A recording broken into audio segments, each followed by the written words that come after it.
Welcome to the May 1st, 2025 City of Columbia Board of Zoning Appeals meeting. I'm Catherine Fenner, Chair for the board, and will be serving as chair for today's meeting. At this time, I'd like to introduce other members of the board. We've got Davis Whittle on my left, John Gregory, our newest board member, Sydney Lanham, and Jonathan Vang. We may be joined by Colton Driver shortly. I would also like to introduce the staff that assists the board: Andrew Livingood, zoning administrator; Erica Hyann, deputy zoning administrator; and Madeline Bowden, who is way over there, land use board coordinator. The board is charged with hearing applications for special exceptions, variances, and administrative appeals. All testimony is recorded for the record, and anyone wishing to speak will need to be sworn in and come to the podium to speak. And there we have Colton Driver, and we have Sherrod Duval. No testimony can be taken. Anyone wishing to speak will need to be sworn in and come to the podium to speak. No testimony can be taken from the floor. When you come to the podium, state your name and please speak clearly into the microphone because this meeting is being recorded. Applicants with cases before the board are allotted a presentation time of 10 minutes. This time also includes all persons presenting information on behalf of the applicant. This time limit does not include any questions asked by the board or staff regarding the case. Any member of the public may address the board in intervals of 3 minutes or 5 minutes if by a spokesperson for an established body or group of 3 or more. The applicant then has 5 minutes for rebuttal. The board reserves the right to amend these limits on a case-by-case basis. Those of you who plan to speak must be sworn. If you are here as an applicant or here to speak in any case, please stand at this time and raise your hand, right hand, the hand of your choice. Do you affirm or attest that the testimony you will give today is the truth and nothing but the truth? Yes. Yay. Okay. At this time, I will turn the meeting over to Mr. Livingood. All right, on today's consent agenda, we have 2 items, and the first is the minutes of the April 3rd, 2025 meeting. And the next item is a variance 2025-0010V, which is 180 Greystone Boulevard, Building A, which is a variance to increase the maximum number of signs for a business in the general commercial district. And that would conclude the consent agenda. If there's anyone who wishes to speak on any of these items, this is a good time to speak your piece. Would anyone from the board or the audience like to have anything removed from the consent agenda? I see no one. May I have a motion to approve the minutes in the consent agenda? Motion to approve the minutes in the consent agenda. May I have a second? Second. All in favor? Aye. Motion approved. We will now proceed with the regular agenda. Okay, on the regular agenda, we have 2 items, and the first item is case number 2025 004 AA, and that is 5003 Rhett Street, tax map number 11701-1003. And this is an administrative appeal of the zoning administrator's decision to classify a business as personal vehicle repair and maintenance. And just to review, I know we had an administrative appeal last month, but to review a few items about such a request. So again, specifically, this is appeal of our determination that a proposed business is classified as personal vehicle repair and maintenance, a use type which is not permitted in the NAC district, which is also known as Neighborhood Activity Center / Corridor District. And, the UDO, which is our Unified Development Ordinance, it does authorize the board to consider an appeal of a zoning determination. However, in doing so, the board must find that the zoning administrator made an error in determining whether a standard was met, And the record must indicate that an error in judgment occurred or facts, plans, or regulations were misread in determining whether the particular standard was or was not met.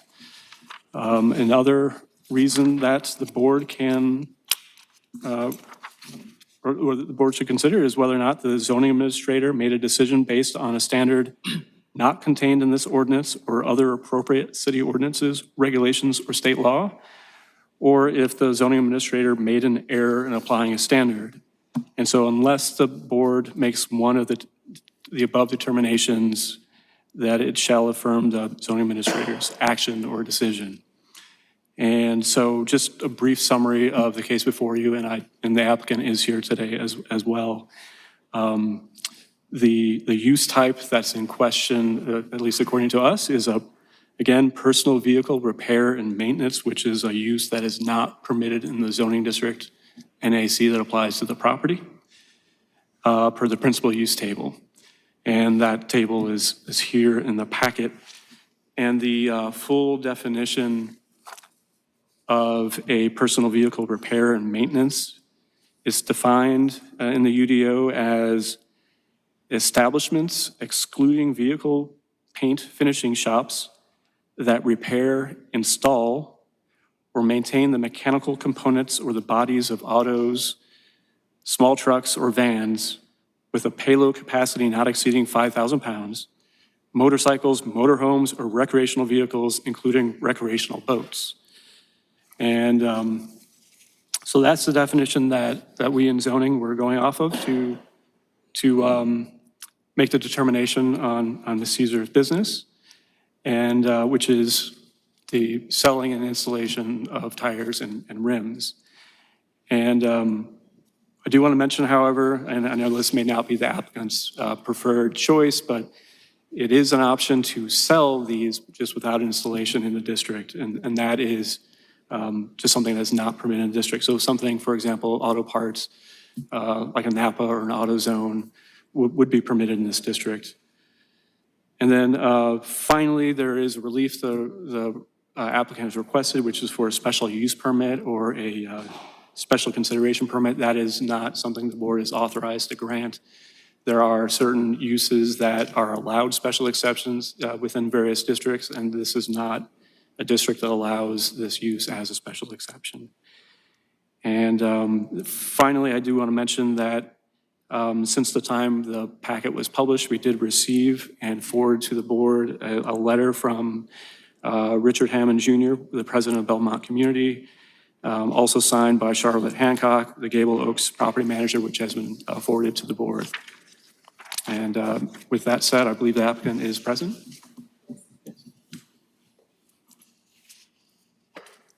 Come forward to the podium and state your name for the record. Good evening. My name is Renita Caesar. I'm already a business owner in that area. I own a child care center that's been open 3-4 years there. So I am contributing back to this, that community. The issue that has come to my knowledge is I purchased that property from the city. In order to purchase it from the city, I had to put a bid in. I had to write what I was using that particular property for. I wrote it down. I had to give a non-refundable deposit. That deposit was $9,000. I wrote it to the city, Ms. Nash. I had to go in front of the board 2 times. It went in front of the board in September. It went in front of the board in October. I was told that I could do my business there at that location, and it was approved. Excuse me, by the board, do you mean, what board? I guess the real estate board for Columbia City. I don't know what They that is. repossessed that property, and so they resold it, and I had to put a bid in it. Andrew, can you give us some enlightenment? What I understand is that to sell the piece of property, the city council has to approve an ordinance. Okay, city council. All right, thank you, thank you. And prior to that, I went to the zoning board, prior to putting in my bid because it was non-refundable. So the zoning board, we are the zoning board. No, I'm downstairs. I went to the zoning office. Okay, And I asked, can I put this business here? Because I was looking at a smaller property on North Main. And the representative there said, look at this property back here. It's a few $1,000s more, but you get almost 2 acres. So me and that individual looked at both properties. We looked at the size of the building and the property. That is why I chose to purchase that property, because I was getting more land and more building. I had no idea that property was even for sale before I came down to check the zoning prior to putting my bid in, since it was non-refundable. So I put the bid in, it was non-refundable, I was approved, I purchased it, I did all the upgrades that I needed to do. Also, prior to, after I received the okay to go ahead and put the tire and rim shop there, I put in a petition, or I put in a permit to install the rims and tires. I had to get two-car garages to install, and I went down, I got a permit to install rims and tires. They approved and said, yes, you can. They didn't say they had a problem with me installing or not. I don't want to repair anything. I don't want to go to AutoZone for nothing. I don't want to put no oil in. All I want to do is service what I sell. If I'm selling you rims and tires, I just want to put them on to make sure they fit. Because if you ride down the street, then I'm not responsible. And I just don't want to give that type of customer service. That's why I asked for a special use permit. I don't want to change, I don't want to fix no dent in no car. I don't want to paint no car. I don't even want to add oil to a car. All I want to do is service what I sell. And that is just putting the rims and tires on. That is the reason why I'm here at this board to petition. I went around, I went around and I petitioned the area, and I have almost 300 signatures, and from the local residents and the local businesses, stating that they have no problem, because I'm not doing anything they're doing. I'm not taking no business from them. I'm just wanting to service what I sell as good customer service. And especially by the roads being so bad, if you ride down and somebody else puts them on, I can't warranty and I can't say, okay, that doesn't fit. Let's take something off and put something else on. You have that choice if I put them on. But if Joe Blow around the corner puts them on, then there's nothing I can't do. And to me, that's bad business. I've been in business over 20 years with my first child care. I own 3 child care centers. So customer service, I'm proud of the customer service that I give. And because I do own a business directly across the street from it, I just don't want to give bad business. And that is the reason why, because I've lost a lot of money by not opening. I could open today and just sell them. I could have opened in January, February to sell them, but that's not the type of business that I want to serve. That's not the type of customer service that I want to give to my community. And I have the support of the neighboring area. I have the support of the neighboring business. I have the support of the neighboring people that live in that residence in that area. So that's the reason why I'm asking just for a special use permit, or just, and I was reading the NAC and the CAC. It says, and I did read it, I can do small, where is it? I have it here. But like I said, I'm not doing any repair. It says vehicle, equipment, supply, sales, and rental. And it says repair of personal goods. I'm not repairing anything, but that is listed up on NAC is okay to do. But I'm not trying to put a fender on. I'm not trying to sand down and paint. I just want you to roll them in, pop them on, and roll them out. That's all I want to do. And I have the two-car garages, so there's nothing sitting outside. There's nothing that needs to be repaired. There's nothing that you're going to leave overnight. When your tires come in or your rims come in, we put them on, we schedule it, we put them on that day, and then you leave. There's nothing sitting outside. Okay. All right. Any questions? Board questions? No? All right. Okay. Thank you. Thank you for listening to me. Sure. Okay. All right. Would anyone from the public care to comment on this? No. All right. Well, I guess we are closing at this moment for board discussion, right? All right. All right. Well, the problem I have, the problem I have is we just don't, it's not zoned for it. And there's no ability we're not allowed to waive that. There's no doctrine of estoppel or anything like that where, because the city said you can do this, then the city can't tell you can't do it. There's no doctrine, as I understand it, that would apply. Anybody have any thoughts? I have a question for the administrator, actually. I'm agreeing with you, Catherine, right? What's confusing for me is one block away, not even a block away, is a tire shop. Not a tire, it's like a repair, like a mechanic shop.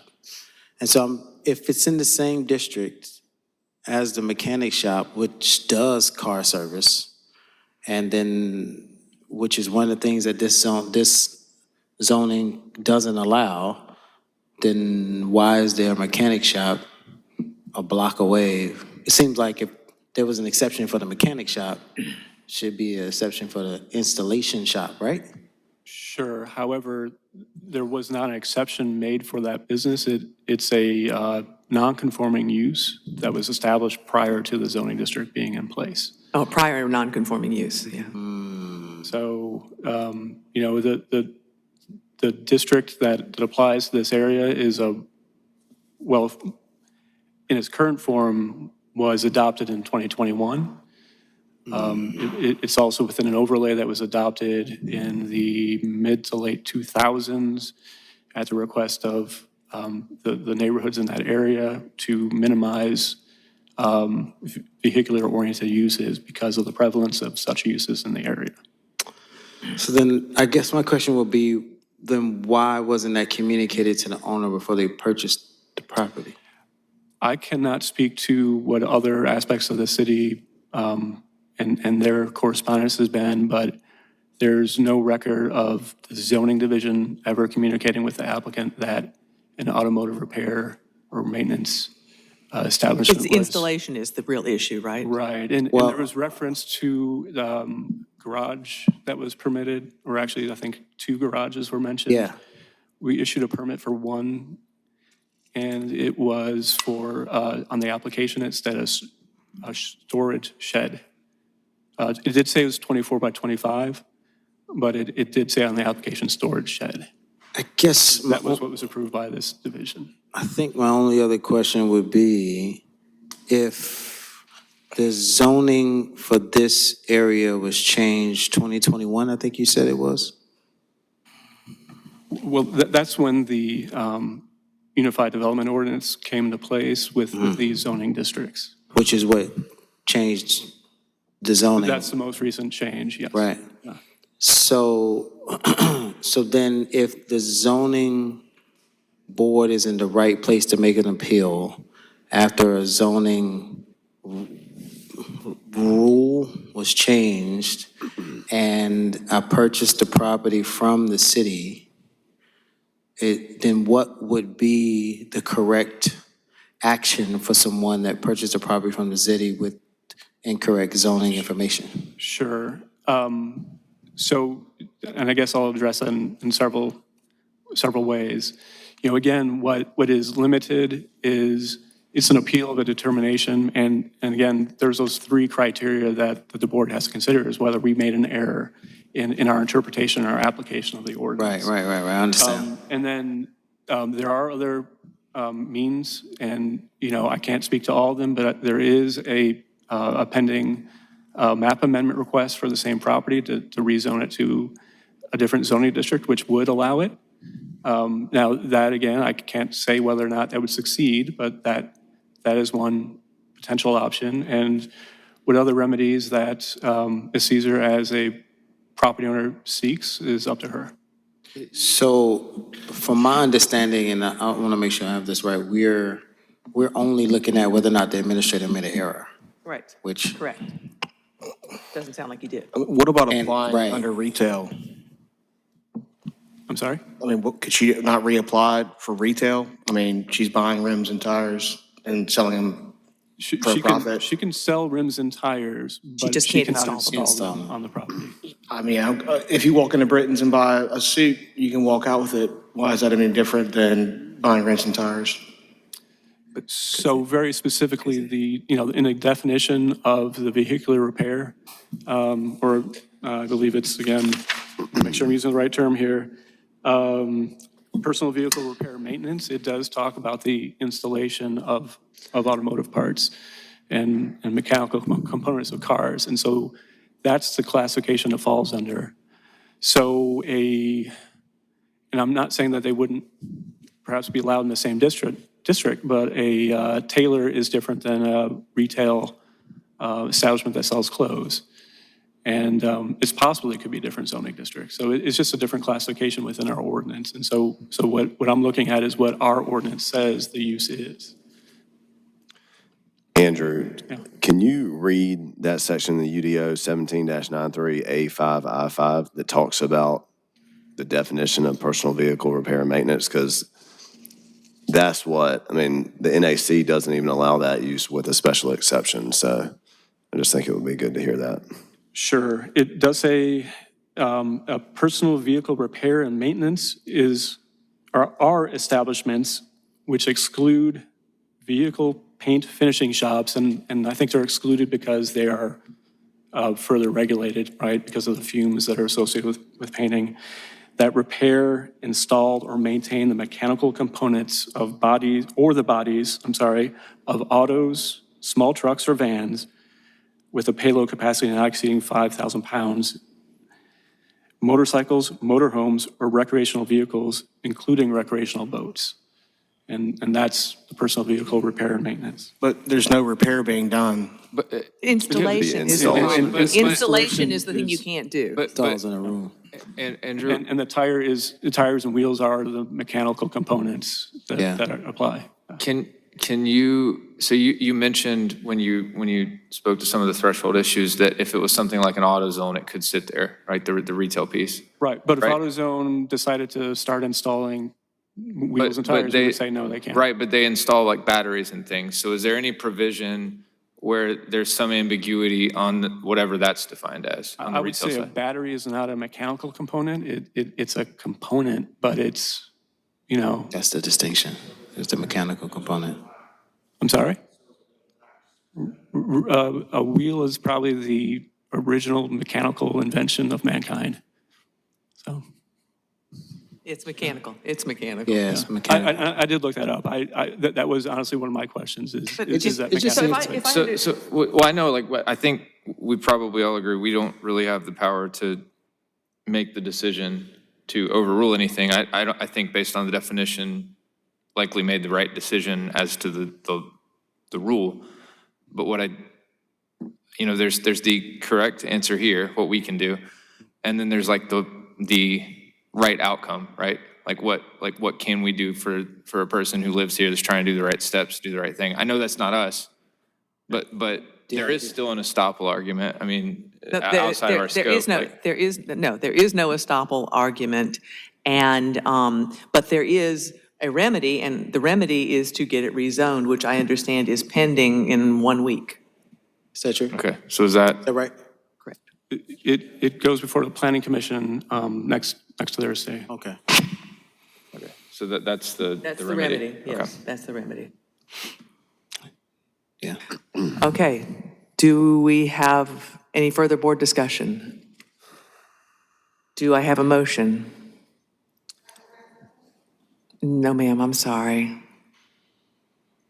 Yeah, I make a motion that we uphold the zoning administrator's decision. Have a second? Second. All in favor? Aye. All opposed? Nay. All right, so motion carries. All right, I'm sorry, ma'am, but good luck at the planning commission. I hope that that will work. I can't imagine that they wouldn't. Yeah, next week for the planning commission meeting.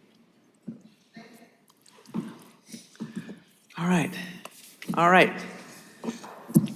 Next up, we have case number 2025-0011-SE, which is a special exception to increase the maximum density of bedrooms per acre for a private dormitory. I believe we have people here who wish to speak. Yes, Mr. Lord? Are you ready for us? I believe we are. Okay, great. Thank you. We are very excited to bring this absolutely Sorry, if you could state your name. Oh, sure. Leighton Lord with Maynard Nexon, counsel for Core Properties. Thank you. We're really excited to bring this truly transformative project to you today. This project will continue and accelerate the growth that we've all seen on Main Street in Columbia. I've personally worked on Main Street for 30 years now, and it's been amazing.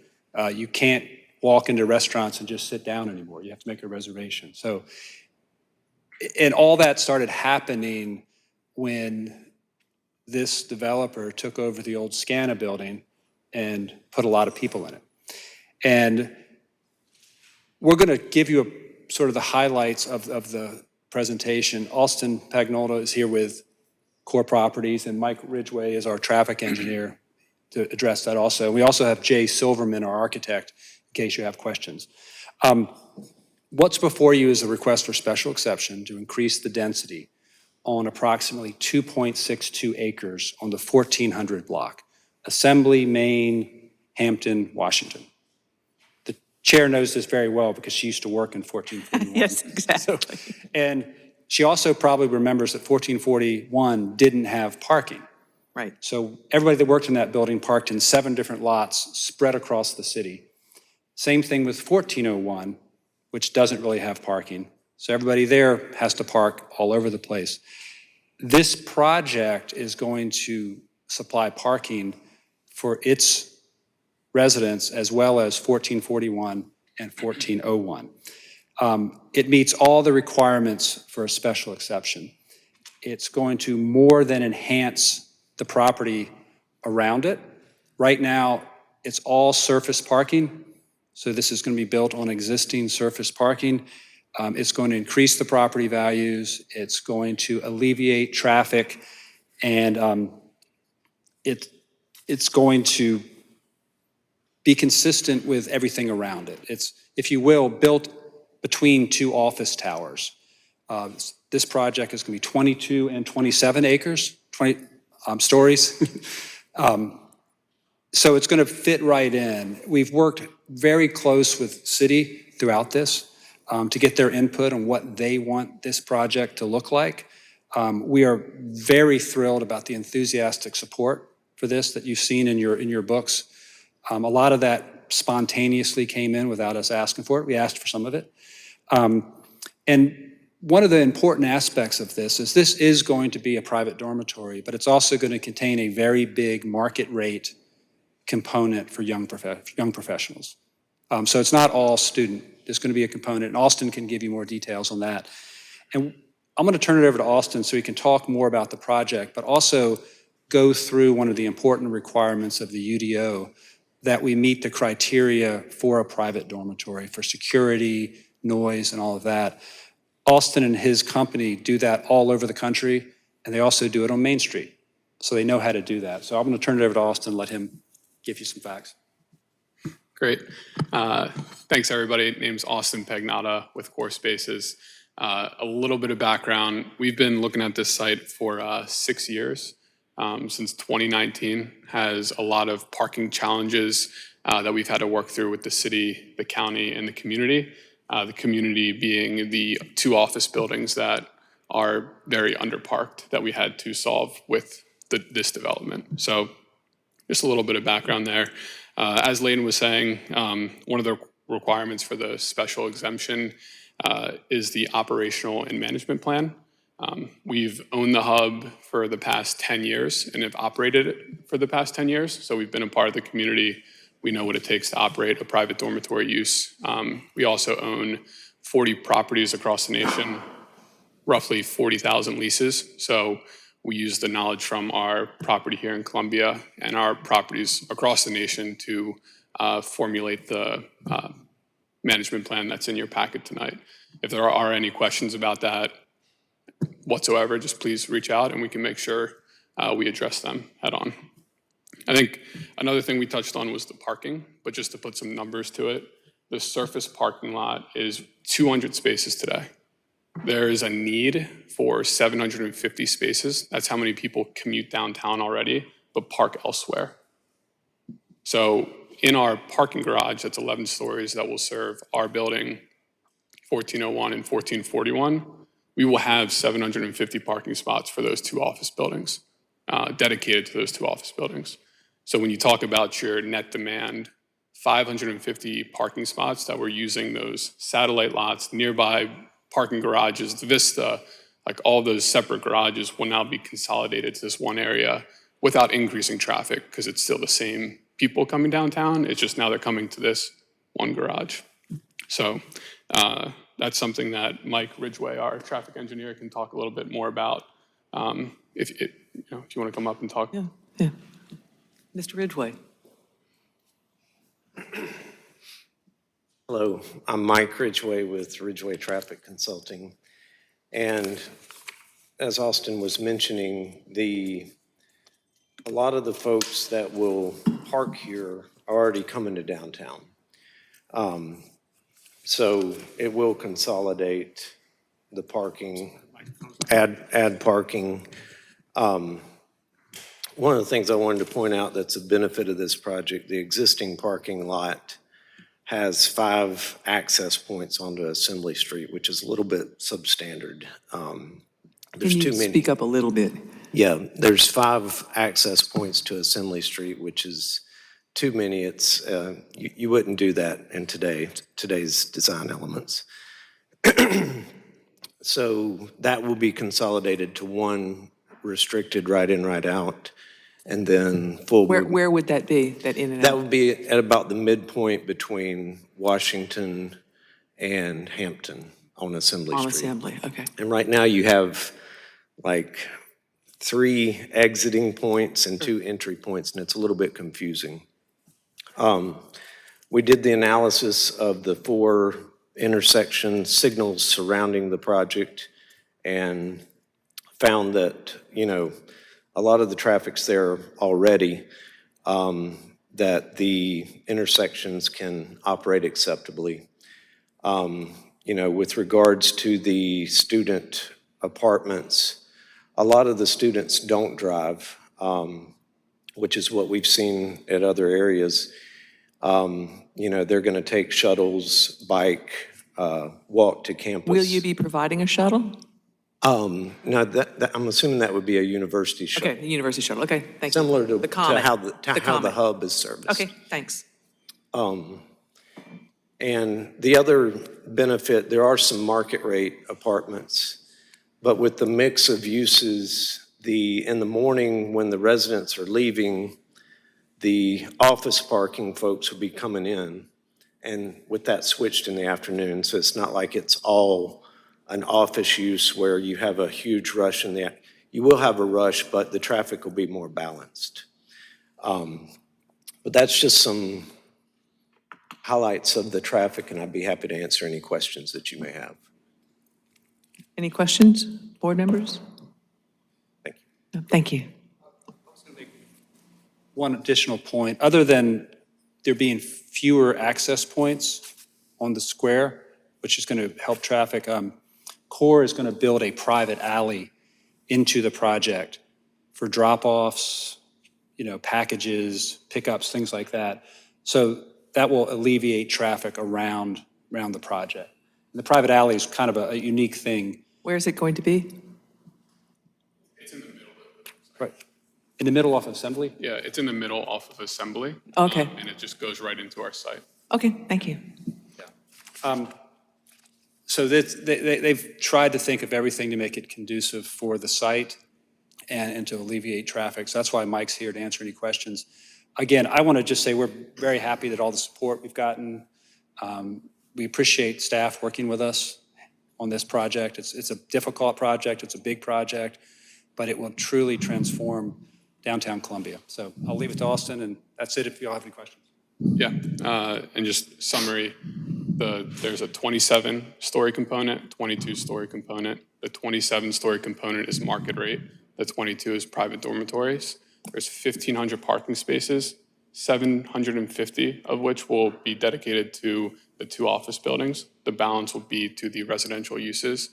And there's going to be a retail component on Main Street that we're really excited for. Where the mural is right now on 1401 Main Street. We're not building lot line to lot line or max setback to setback. We're setting our building back an additional 20-ish feet to activate that area with hopefully a coffee user and respect that mural that's already there. So a lot of public benefit. We've been here for 10 years, love Columbia, and we're excited to continue growing. So happy to answer any questions and kind of dive into it a little bit more. Relative to the, you said 750 of the parking spaces are residential use. Relative to that number, how many new residences or potential vehicles do you expect on the residential side? Yeah, so we expect around there, around that balance. So how many units is it? So it's around 750 total units. Okay, so right at it. Yeah, so we're pretty much right on top of it. Was it 750 for the residences or for the office, for the two offices? Around the same. It's About 1,500 the same, total. okay. Yeah. What's going to be the order of delivery of the structures? Because currently with 200 surface parks, are you going to do the parking deck first? Are you going to start with the housing? Like, how are y'all going to do that? That'd be our goal, is to get the parking deck off of critical path. We need to work with the city on that and get special permits for that. So that is our goal, and hopefully get that online first. We do have parking spaces under control in the Vista Garage for relocation of the surface lot. So those won't be offline. We already have those for relocation. Is that a temporary relocation until the deck is complete? Exactly. Okay. Yeah. And yeah, with 200 surface spots, y'all going to have 750 for the office buildings. So, yeah, I mean, that'd be more, is it proportional, like based on the size of the office buildings, or what's the allocation to each one? It's based on needs. So there's 300 for 1441, and there's 450 for 1401. Okay. So 300 being more than the 200 that's there currently. Okay. And they will keep control, the office building will keep control of the 300 spaces in the Vista Garage after construction's over as well. So they'll have a total of 600 there now. Okay. Does that change? Do they have more than that? Is the 300, that's current, correct? They have that currently, or is that, Yes. okay.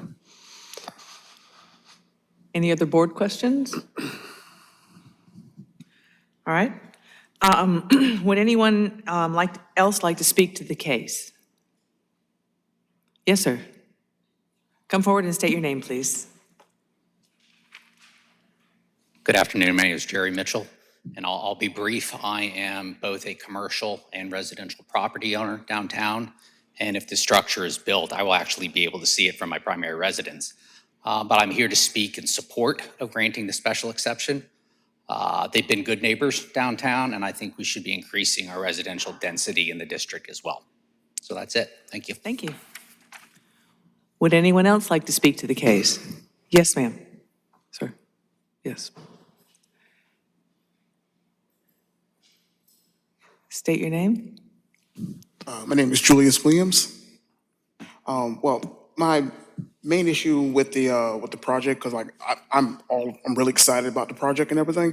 My main issue is because I'm in a group called Walk Bike Columbia, and one of the big issues we have is like the massive garage.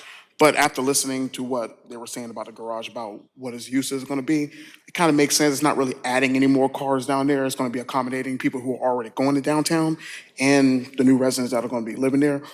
I'm, all for, putting cars in more of a garage instead of a massive surface lot.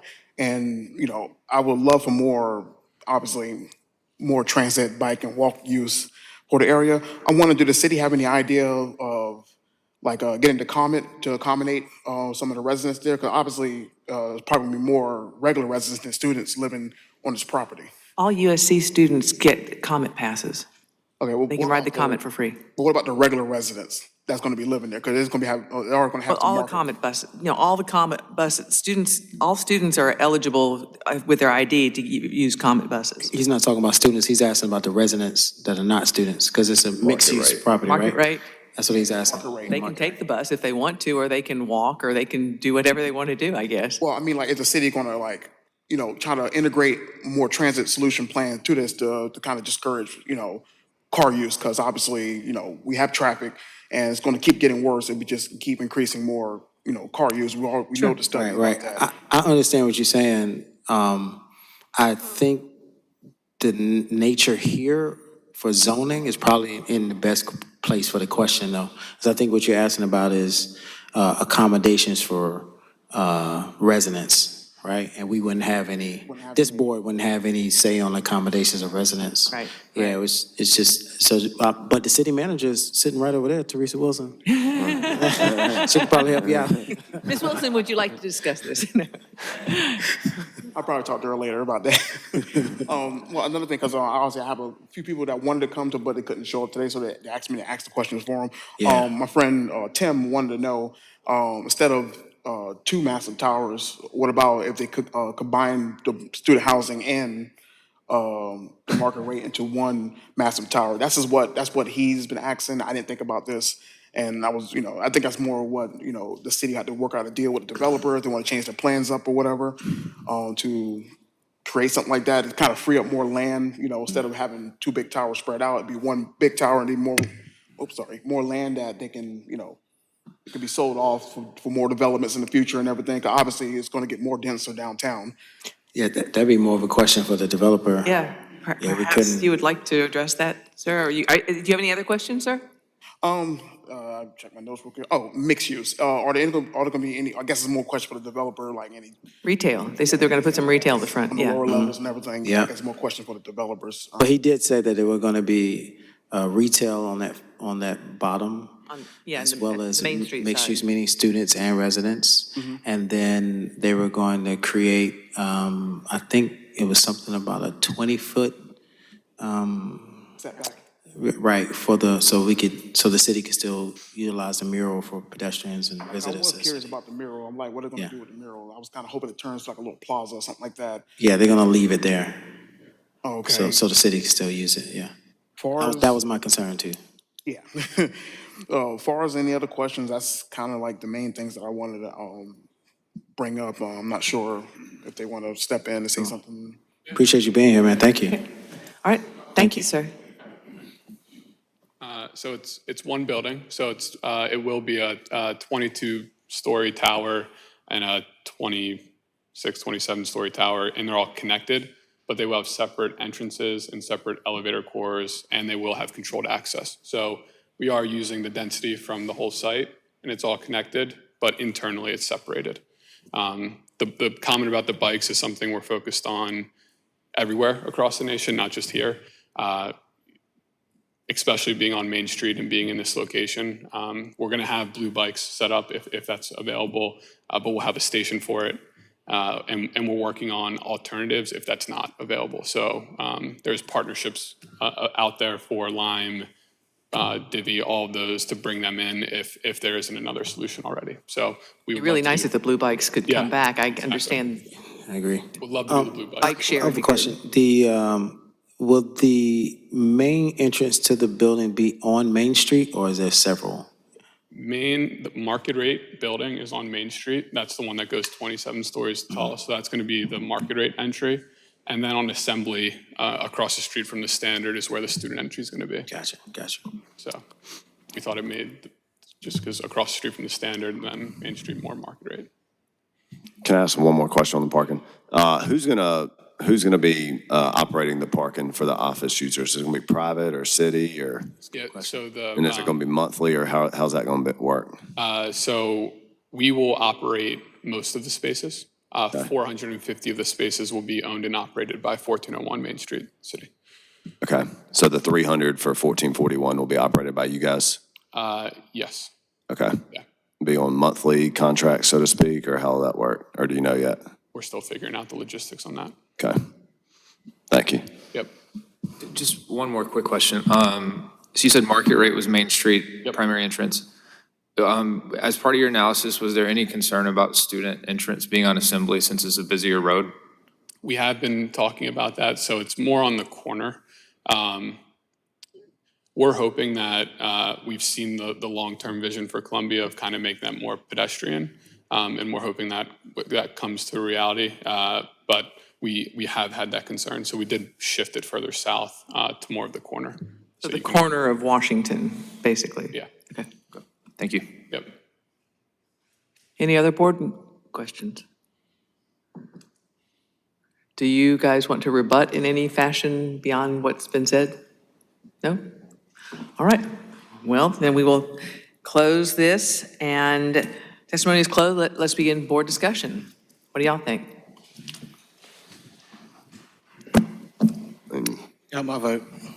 Yeah, pretty awesome project. Yeah, I think it's a great idea. And I think it's necessary. I think it's necessary. I think we need more residential downtown on Main Street.